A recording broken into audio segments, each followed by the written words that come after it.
دوستوں آج 18 اکتوبر ہے اور یہ واقعہ جو کہ میں آپ کے سامنے بیان کرنے لگا ہوں اور یہ جو کلپس ہیں جو کہ ویڈیو آپ دیکھ رہی ہیں یہ جولائی کے آخری ہفتے کی ہے۔ یہ قصہ اس رات کا ہے کہ جب مجھے اچانک سے بڑوائی سے واپس پنڈی جانا پڑا۔ اس رات کیا ہوا، کیسا ماحول تھا، ناران میں رش کتنا تھا، یہ سارا کچھ آج کی اس ویڈیو میں ہوگا۔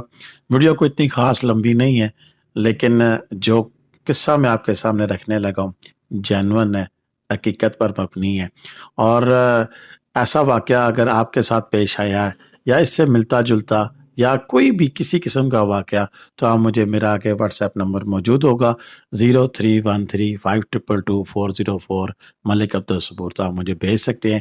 ہم آپ کی کہانی بھی اسی طرح اپنے چینل پر بیان کریں گے۔ یہ ایک نیا سلسلہ کہانیاں ناران کا غان کی یا کسی بھی سیاحتی مقام کے حوالے سے میں شروع کرنے لگا ہوں۔ اپنی کہانی ضرور مجھے بھیجیے گا، میں اپنے چینل پر ضرور اپلوڈ کروں گا۔ السلام علیکم ورحمۃ اللہ وبرکاتہ۔ اللہم صلی علی محمد وعلی آل محمد کما صلیت علی ابراہیم وعلی آل ابراہیم انکا حمید مجید۔ اللہم بارک علی محمد وعلی آل محمد کما بارکت علی ابراہیم وعلی آل ابراہیم انکا حمید مجید۔ لا تعداد درود و اسلام بے شمار درود و اسلام میرے اور آپ کے پیارے تے سونے تے منمونے آقا حضرت محمد مصطفیٰ صلی اللہ علیہ وآلہ وسلم پر، آپ کی آل پر اور آپ کے اصحاب پر۔ جی عزیز دوستو، یہ قصہ ہے جولائی کے آخری ہفتے کا، اور اس وقت ناران کا سیزن بہت ہی عروج پر تھا، اتنا عروج پر کہ تل دھرنے کو جگہ نہیں تھی۔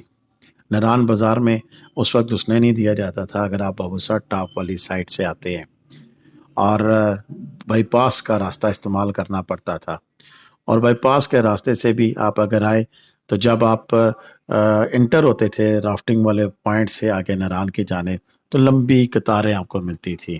ایون تو ایک رات ایسا بھی ہوا کہ تقریباً 2 گھنٹے لوگ کھڑے رہے، انہیں راستہ ہی نہیں ملا۔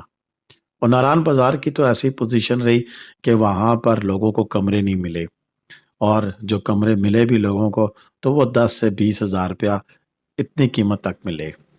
بلکہ یوں کہیں کہ کچھ لوگوں نے تو پیسے نہ ہونے کے بعد اپنی گاڑیوں میں ہی رات کو قیام کیا۔ یہ بھی رات انہی راتوں میں سے ایک تھی جس میں آپ دیکھ سکتے ہیں کہ جگہ جگہ آپ کو IS کھڑی نظر آ رہی ہیں، لوگوں کی پرائیویٹ گاڑیاں کھڑی نظر آ رہی ہیں، اور مزید گاڑیاں آ رہی ہیں، رکنے کا نام نہیں لے رہی تھی۔ یہ رات بھی انہی راتوں میں سے ایک رات تھی۔ ہوا یوں کچھ کہ میں بڑوائی کے اندر موجود تھا، اور وہاں سے پھر فیصلہ ہوا کہ نہیں، ہم نے رات کو واپس جانا ہے۔ اس کی کچھ مجبوری ایسی تھی کہ میری فیملی میں میرے ایک عزیز ہیں، ان کی ڈیتھ ہو گئی تھی اور مجھے پتہ لگ گیا تھا۔ گو میں جنازے پر تو نہیں پہنچ سکتا تھا، لیکن پھر دل یہاں رہنے سے اچاٹ ہو گیا اور مجھے پھر واپس جانا پڑا۔ حالانکہ میں اکثر اپنی ویڈیوز میں آپ لوگوں کو کہتا ہوتا ہوں کہ رات کا سفر مت کیا کرے، لیکن اس رات پتہ نہیں کیوں میرا دل نہیں لگ رہا تھا اور میں نے وہاں سے نکلنے کا فیصلہ کر لیا۔ ہم وہاں سے نکلے اور ناران میں چند منٹ کے لیے میں اکثر میرے دوست ہیں 1947 ہوٹل والے کلیم صاحب، ان کے پاس میں رکا، لیکن وہاں رکا، چائے پی اور وہاں سے اٹھ کے نکل پڑے۔ وہاں سے نکلے تو آگے راستے میں ٹریفک زیادہ ہونے کی وجہ سے ایک نقصان اور بھی تھا جو کہ مجھے اٹھانا پڑا، اور وہ یہ تھا کہ اگر ٹریفک کم ہو تو جہاں سے پانی کا گزر ہوتا ہے ان تمام راستوں سے پھر بندہ اپنی مرضی سے گاڑی ٹرن کرتے ہوئے نکال لیتا ہے۔ لیکن جیسے ہی ہم ناران بازار سے نکلے اور آگے ابھی چند قدم ہی چلے ہوں گے کہ آگے ایک پانی کا فلو آتا ہے، جو لوگ ناران جاتے ہیں انہیں پتہ ہے کہ وہاں پر کافی زیادہ پانی کا اتنا زیادہ فلو ہے کہ گاڑیاں ویسے بھی نہیں گزر سکتی، لیکن پھر جو جولائی کا مہینہ ہو تو پانی کا پریشر بہت زیادہ تھا، اور اسپیشلی رات کے وقت تو پانی کا پریشر بہت زیادہ ہو جاتا ہے۔ جیسے ہی ہم وہاں پہنچے تو دیکھا کہ لائنیں لگی ہوئی تھیں اور کوئی بھی گاڑی گزارنے کے لیے تیار نہیں تھا، ہر بندہ ڈر رہا تھا کہ پتہ نہیں کیا ہوگا۔ اسی اسنا میں ہمیں تقریباً گھنٹہ 1.5 گھنٹہ ضائع ہو گیا۔ جب ہماری گاڑی وہاں سے گزرنے کا ٹائم ہوا تو ہم سے اگلی گاڑی جیسے ہی نیچے اتری، وہ گاڑی نیچے سے ایک سریا نکلا ہوا تھا روڈ کے اوپر، اس کے بیچ میں پھنس گئی۔ بس پہلے تو وہ بیچارہ زور لگاتا رہا، لیکن پھر ایک بھلا آدمی آیا اس نے اسے مشورہ دیا کہ جیک لگاؤ، گاڑی کو اٹھاؤ تو شاید اس طرح نیچے سے جو سریا آپ کی گاڑی میں پھنس گیا وہ نکل سکے، لیکن اتنے تیز پانی کے اندر ایسا کرنا بہت مشکل کام تھا۔ اس وقت اتنا اندھیرا اس جگہ پہ تھا اور پوزیشن بھی ایسی تھی کہ ہم وہاں کی ویڈیو نہیں بنا سکے، لیکن جیسے تیسے کر کے تقریباً یہ 1 گھنٹے کا وقت وہاں پر ہم نے گزارا۔ اس وقت رات کے تقریباً 11:30 یا 10:30 یا 11 بجے کا ٹائم ہوگا، کیونکہ ہم پہنچے تھے 9:30 بجے ناران، اور وہاں کچھ دیر قیام کیا، چائے پی اور وہاں سے نکلے، تو غالباً لگ بھگ 1 گھنٹے کے بعد 10:30 سے 11 کا ٹائم تھا۔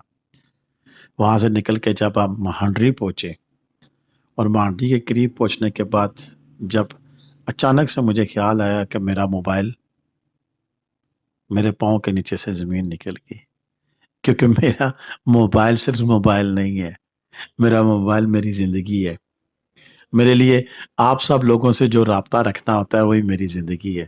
موبائل تو ہزاروں مل جائیں گے، لاکھوں مل جائیں گے، لیکن مجھے جب یاد آیا کہ یار یہ میرا موبائل کہاں گیا، اب مسئلہ کیا تھا کہ موبائل میرا وہی ہے جس پہ کالنگ ہے، اور میرے پاس جو دوسرا موبائل ہے اس کے اوپر صرف واٹس ایپ چلتا تھا، اور واٹس ایپ تھا نہیں۔ اور اچانک سے جب اس قسم کی پوزیشن آئے تو بندہ ویسے ہی اس کے ہاتھ پاؤں پھول جاتے ہیں۔ میں بھی وہاں اسی ٹینشن پریشانی میں تھا کہ اچانک سے یاد آیا کہ ہم تو ناران ٹھہرے تھے۔ پھر دماغ میں دوڑایا کہ ہاں، ناران بازار میں انٹر ہوتے وقت تو میں کسی سے بات کر رہا تھا، تو پھر ذہن میں آیا کہ شاید کہیں کلیم بھائی کے پاس تو نہیں موبائل رہ گیا۔ وہاں سے ٹرن کریں، آپ کلیم بھائی سے رابطہ کیسے کریں، کیونکہ یا تو واٹس ایپ پہ رابطہ ہو سکتا تھا اور اس کے لیے ڈیٹا چاہیے تھا، اور ڈیٹا ہمارے پاس نہیں تھا، کیونکہ وہاں جس ایریے میں تھے وہاں پر کسی سم کا وجود ہی نہیں تھا۔ ماندری کے اس علاقے میں ہمارے پاس جو سمیں تھی وہ نہیں چل رہی تھی۔ پھر کیا کیا جائے، کچھ ذہن میں نہیں آ رہا تھا۔ گاڑی موڑی اور واپسی کی طرف سفر کر لیا۔ اب بات یہ نہیں تھی کہ واپسی کا سفر کرنا تھا، بات یہ تھی کہ جس تیزی کے لیے ہم وہاں سے نکلے تھے، جس جلدی کے لیے نکلے تھے، تو سفر ہمیں دگنا۔ اور جو لوگ ان دنوں میں ناران کے انہیں پتہ ہوگا کہ پچھلا سارا راستہ اپنی جگہ پہ، لیکن مانڈری سے ناران تک کا جو راستہ ہے اس کے لیے تو خدا کی پناہ، رش تو رش، روڈ اتنی خراب کہ بندے کا دل کرتا ہے کہ آئندہ یہاں پر کبھی بھی نہ آئے۔ لیکن خیر اللہ اللہ کرتے ہم تھوڑا سے آگے آئے، تو اچانک سے خیال آیا کیوں نہ کسی ہوٹل میں جا کر وائی فائی کنیکٹ کر کے کم از کم موبائل کی خیر خیریت تو دریافت کروں کہ وہیں پر ہے یا کہیں اور پھینک دی ہے۔ اسی اسنا میں ہم ایک ہوٹل پہ رکے، ان سے یہ درخواست کی، وائی فائی لیا، اور جب رابطہ کرنے پر پتہ لگا کہ ہاں ہمارا موبائل وہیں پہ ہے۔ لیکن پھر بلاؤ کلیم بھائی کا، انہوں نے موٹر سائیکل نکالا، انہوں نے کہا کہ آپ ادھر سے آئیں، ادھر سے میں موٹر سائیکل پہ نکلتا ہوں، تو راستے میں کہیں نہ کہیں ہمارا آپس میں ملاپ ہو جائے گا اور آپ کا کچھ فاصلہ طے کرنے سے بچ جائے گا۔ اور یوں پھر دوبارہ ہم واپس گئے اور ہمارے 3 گھنٹے ضائع ہوئے۔ قصہ بتانے کا مقصد یہ ہے کہ جب انسان جلدی کرتا ہے تو پھر کوئی نہ کوئی ایسا واقعہ ہو جاتا ہے کہ جو اس کی جلدی کا جو کام ہے وہ سارا پروگرام بڑھ جاتا ہے۔ آپ بھی جلدی مت کیجیے، جہاں بھی جائیں سکون سے جائیں اور پر سکون طریقے سے آئیں۔ اجازت دیں، اللہ حافظ۔ پاکستان زندہ باد، پاکستان پائندہ۔